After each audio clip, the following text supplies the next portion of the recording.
All right, so this video is going to be a little bit different, you guys. I'm going to take you inside of a Goodwill that's close to here, not the other two I just did.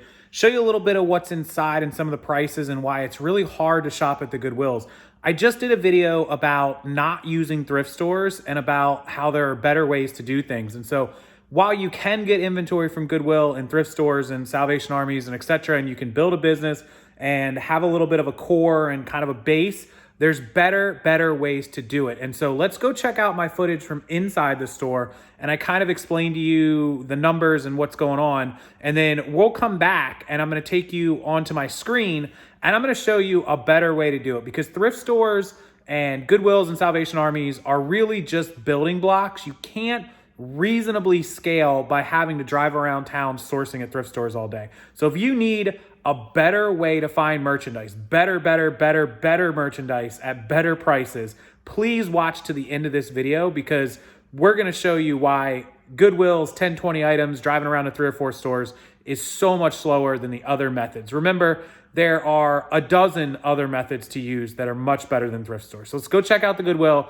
and then let's come back and look at those methods. All right, so some people got a little upset that I told them that thrift stores were no good and that Goodwill was not your best option. Now, I didn't say it wasn't an option, I just said it wasn't the best option. So let me go in here and we'll see what I mean. So here's a good example. We have a Columbia PFG. That's performance fishing gear. It's 10 bucks. So this is a cool genuine leather medium vest. It's got some patches on it, right? And then we got this patch, and then I'm looking for a price everywhere, and then I opened it up, and there you go. $30. Right. Fantastic example. This is a 5-disc changer from Panasonic, and it's priced at $25. That's what it looks like. So most people are selling this for about 30 plus 20, which is 50, even some of them up to 55 or 60. Let's just assume you got the 60, right? So you're gonna be left with $35. The shipping on this is gonna be, it's heavy, at least 16, 17, plus another 8 in fee. So that's 25 off your 35 is 10. And that's if you get the top end and if there's no damage or issue, probably looking at $5 profit after you spend 25. On a side note, the remote for this is like 15 bucks used if you could find one. So after shopping through a few women's aisles and every one of the men's shirts aisles and jeans, literally 2 shirts, all the electronics overpriced, everything. So here's the point of the video that I was trying to make to you guys in the last video and this one now. Yeah, you can find stuff, but you're gonna spend a lot of time unless you have a good store. You're gonna spend 2 or 3 hours going to multiple stores in order to come out with a few items per store. If you get lucky, maybe 5, 10 items in a store. It's gonna take you all day to get 20, 30 items when you could be sourcing locally, which I'm gonna go home and then I'm gonna film the second part of this video and put it up to show you guys how you could source that same amount of material in way less time without leaving at a better price for better stuff. For example, that CD changer, that's something you're gonna find at a garage sale, a yard sale, somebody just getting rid of for like 5 bucks. They just want it gone or throwing it away, right? You're gonna come to Goodwill and spend 25, 30 bucks on it? Of course you're not, right? So let's go home, I'll show you the screen share and I'll give you guys kind of another one of my, how-to secrets on like finding this stuff without coming to these stores. I mean, 2 whole shirts, it's just not worth the 30 minutes I spent in here, 45 minutes. There's better ways to do it. So it got dark out while I was inside, but there was like 100 people in this store. I mean, it was busy, but I couldn't identify one other reseller. People are buying this stuff for themselves. And so if you have a Tommy Bahama shirt and you love it, and you come in here and you find one for $4 or $5 or $6, then yeah, it's a good buy for yourself. There was nobody in here reselling. People always comment on my videos that they're just full of resellers. I don't see it. Yeah, I see some every once in a while, but honestly, not much. So maybe the people around here have found a better way to do it and have listened to my videos. But I'm gonna go home and screen share on my iPad or my computer and show you guys there's so many better ways to do your sourcing than to come into Goodwill stores where stuff is $5 and $10 and $15 or 25 and 30 and only come out with a couple pieces. Can you do it? Yes, but you're gonna have a really hard time scaling this business.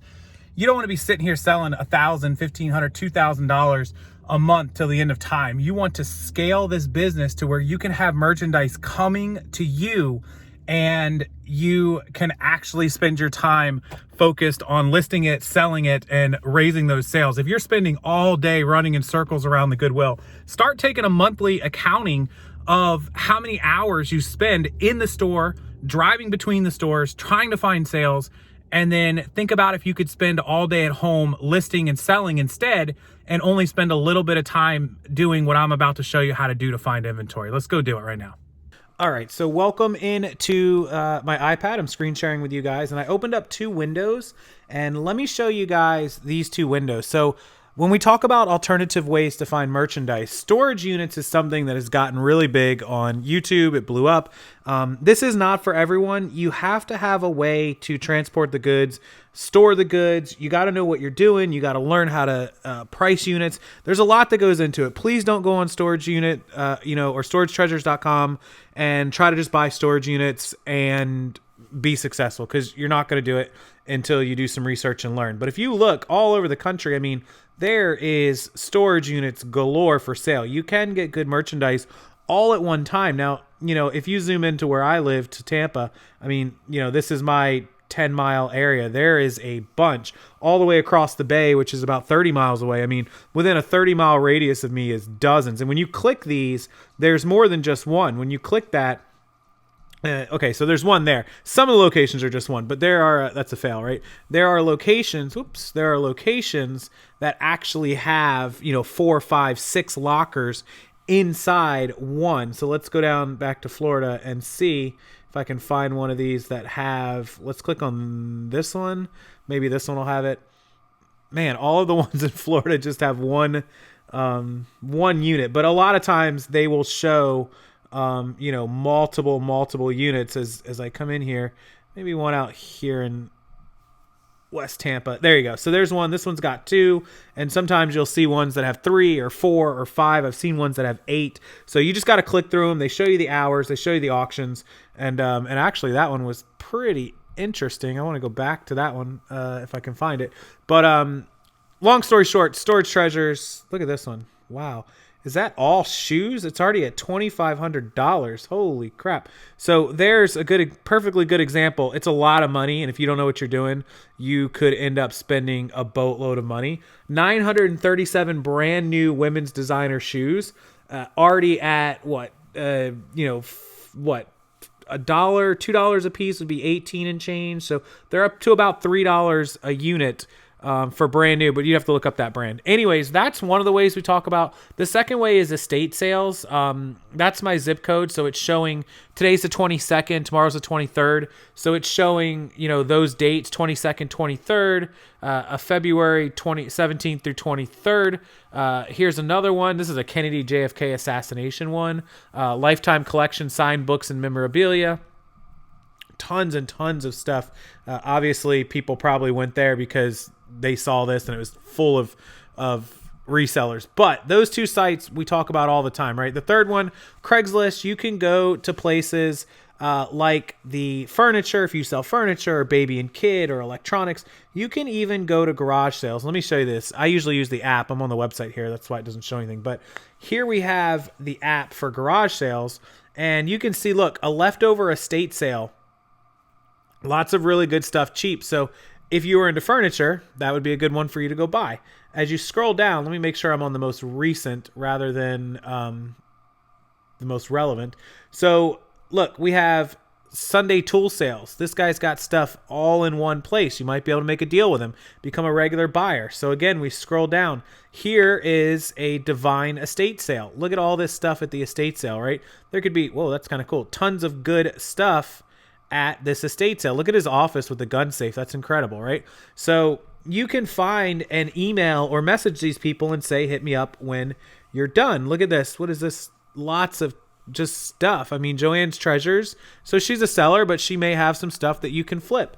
Lots and lots of opportunity. Here is what looks like some kind of 25-cent sale. I mean, Look at this thing. I mean, lots of stuff to go through. So these 3 sites, fantastic. But let me show you the part that I think people didn't understand. So let's get rid of that. Let's open up my Facebook. Now, again, I live in Tampa, so I went on the group page. Just go to your beginning of your, look, here's your news feed, right? Just go to the top and search Tampa yard sale or Chicago yard sale or whatever it is that you want to search, and scroll down after you select groups at the top. Look, everyone that's a blue check I'm a member of. Tampa yard sale group, 72,000 members. Let's click on this group. Let me show you guys what it is. So Erica owns this group. No spam or videos of any kind. This includes business advertising, job posting, free item gimmicks. Only post tangible items you're selling. Be kind and courteous, and there's always room for a little comic relief. If any members see posts that go against the above, please report the post to admins. Okay, so that's perfect. So we know that you can't do any business. So I would message Erica and be like, hey, I'm not looking to advertise my business or post a video or anything like that. Just if anybody's going to be donating or has extra stuff to sell, I'd love to make a post. Take her some Starbucks gift cards, take her some Chili's gift cards, whatever it is, make a deal, make friends. And then you can, of course, always scroll down and see what people have for sale. Obviously, in the regular group, there's an estate sale somebody advertised. Storage unit must go cheap. Somebody's selling the storage unit, so keep scrolling down. Here's somebody selling whatever it is. Look, 60 free church pews. There's a ton of stuff that is fantastic to buy. Now, people are violating the rules, but look, here's somebody selling a Dreamcast. Here's somebody selling some G.I. Joes. Most of what you're going to find posted like this is going to be overpriced. Look, a pair of gold open-toe used shoes for $18. Way too much money, right? But that's not the point. We're not really looking for what people have individually listed. If they take the time to individually list it, they probably know what it's worth or some amount of what it's worth. So what you have to do is reach out to this group owner. You've got to make friends with the group owner of this group and ask if you can make listings, right? That's what you have to do. So then let's go back to the group. So now we've got another one. Here's Riverview, Gibsonton, Ruskin, Brandon. It's a little bit south of me, about 5-10 minutes, but they've got 36,000 members, right? And so there's more people. Look, here's a Sunday, 223 garage sell. Ugh. I have lots of brand new stuff, toys, all that stuff. It's in Riverview. So might be something you're interested in. You are able to message these people directly. Look at this. New name brand makeup. Okay. So $10 a piece, too much money, but maybe she would be willing to sell you out the entire lot for half price. Who knows? Keep coming down here and looking through all of this stuff. Look, yard sale, all brand new stuff. Tons of stuff. Hey, send me a message. I'll buy out what you have left. There's so much opportunity. I'm just sitting here on my iPad, just scrolling through. There's so much stuff, yeah, a lot's overpriced, but there's an opportunity to buy so much stuff. Harley size 12 boots, new. Don't know if they're actually new. $60, you could offer him $40. Buy the boots. Maybe they're worth $100 to resell. Who knows? Super Smash Brothers, too much. Again, people asking when they list stuff are asking too much, but there's a lot of good stuff on these sites. And if you start making ads, people will message you. And if they take the time to message you, that means they need money. So all I searched for was Tampa yard sale. Let's go back. Let me show you another thing to search for. Tampa, buy, sell, trade. Very popular name for groups. And if we look at groups, here we go again. 21,000 members, 4,000, 7,000, 72,000, 2,000, 11,000, 6,000, 40,000. Pinellas County, which is the next county below me. Lutz, Lando Lakes, Odessa. Yes, Lando Lakes is a real place. 60,000 members, about 15, 20 minutes north of me. The Tampa Bay Garage Sale Group. There are new groups every day. I've joined these groups so many times. South Tampa, that's out by the water. Tampa Bay Swap and Shop. You could join all these groups and you could source out of these groups sitting in your bed at night, sending out messages and emails all day long, all night long, without actually leaving. And eventually you're going to start getting messages to where you're going to wake up in the morning with 20, 30 messages or emails, and you're going to message these people back and say, hey, I'd love to buy your bag of clothes. I'd love to buy your bag of shoes. I'd love to buy your box of video games. Can we meet at Starbucks? Can we meet at the police station? Whatever it is. So this is just one way. I show you as part of my package too, how to make listings, how to interact with these people, how to schedule pickups, how to talk to them, how to type out an advertisement to post on these groups, or if you decide to go the route of Craigslist and of course the other routes, storage units, estate sales, things like that. And there's 12 total. So these are 1, 2, 3, 4 ways that I talk about on here. There's 8 other ways that I talk about in that webinar. If you haven't seen it, please consider taking a look at it. It's linked below. And you're going to learn, again, imagine if you never had to step foot in a thrift store. Imagine if you could just come on here, post up your ads at night, and wake up to all these.